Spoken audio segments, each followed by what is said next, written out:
day 3 of the Grand August 2022 adventure. You would think I would get better as I take note at taking notes as I go along, but I haven't. So there we go.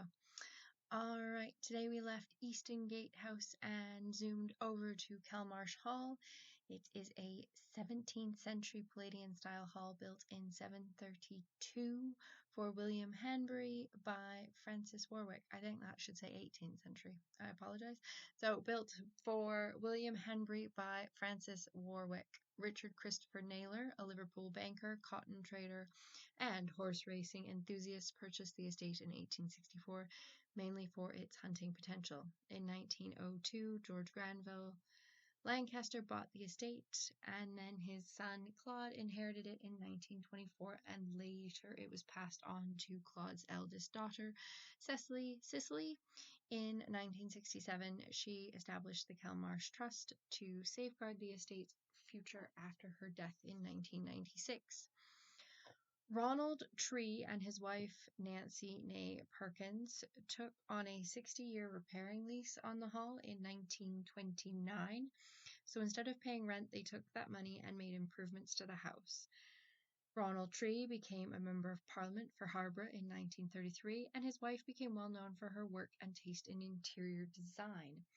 Nancy and Ronald separated, and later Nancy married Colonel Lancaster and returned to Kelmarsh as lady of the house that she had so lovingly restored and decorated instead of just a tenant. So she was now lady of the house, which would be quite strange and a little odd, living there with one husband and then another husband. I don't know. Bit. Anyways, she was happy, supposedly. And but it was an interesting turn of events because it would mean that she got to enjoy all of her hard work long into her future. Nancy's style was very much the country house, shabby, chic style with soft, warm colors, overstuffed cushions, very stereotypical of the English country house.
After we'd gone around Kelmarsh Hall and the gardens, it was off to Althorp.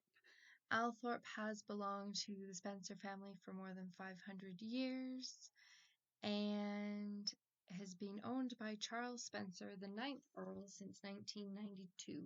Also the home to Lady Diana Spencer, later the Princess of Wales. Althorp is mentioned. Where is it mentioned? Althorp is mentioned in the Domesday Book, and by 1377 it was a village of more than 50 people. In 1508, John Spencer purchased Althorp Estate with the funds generated from his family's sheep shearing business.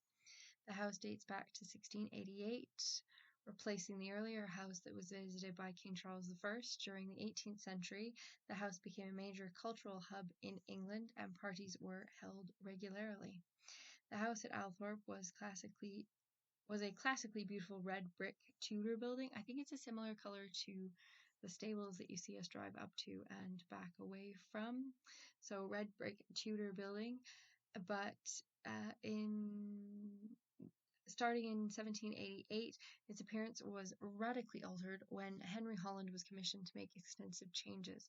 Tiles were added to the exterior, hiding the red brick, and Corinthian palace stairs were added to the front.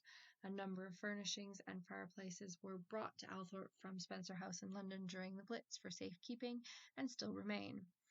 As this is a privately owned estate, still we weren't allowed to take pictures inside, but it was a delight to see. The grand hall and portrait gallery, along with staircase and all sorts of nooks and crannies, were breathtaking. They just had a new carpet put on the grand staircase, and there was a little placard about it. Apparently there were 2 million knots in this grand carpet that had just been designed for the staircase. And I will talk to you again when we get to Elton Hall, which I think is misnamed really. It should be called Elton Castle. It's not really a hall at all. It's got castellation and towers. It should be Elton Castle really. And no, there is no connection with Elton John.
And we've arrived at Elton Hall. Wasn't that quick?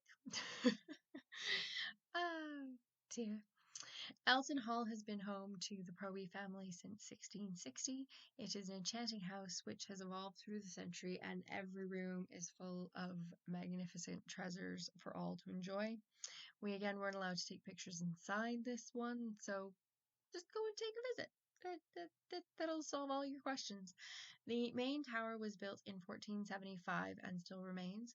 During the house, during the house, during the war, the house was used as a convalescent home by the Red Cross and as a result suffered a backlog of repairs. Since the 1980s, the house has been re-roofed, rewired, and replumbed, and many pieces of furniture have been restored along with the rooms that they are in, and the gardens have been given new life by adding new hedges, trees, etc. The house is still lived in by the Proby family, hence again, back to no pictures. Then it was off back to Easton for tea, but first an excursion to the pub at Burton Coggles called the Chumley Arms for a quick cider, and then back to the Gatehouse for dinner. Going to Burton Coggles, we got rather lost. We ended up going underneath a railway bridge and then coming back because we went left instead of going kind of straight across. Anyways, we didn't know where it was, and we didn't know that it was called Burton Coggles. We thought it was a different village entirely. Anyways, have a wonderful evening all, and we will see you all tomorrow. Good night.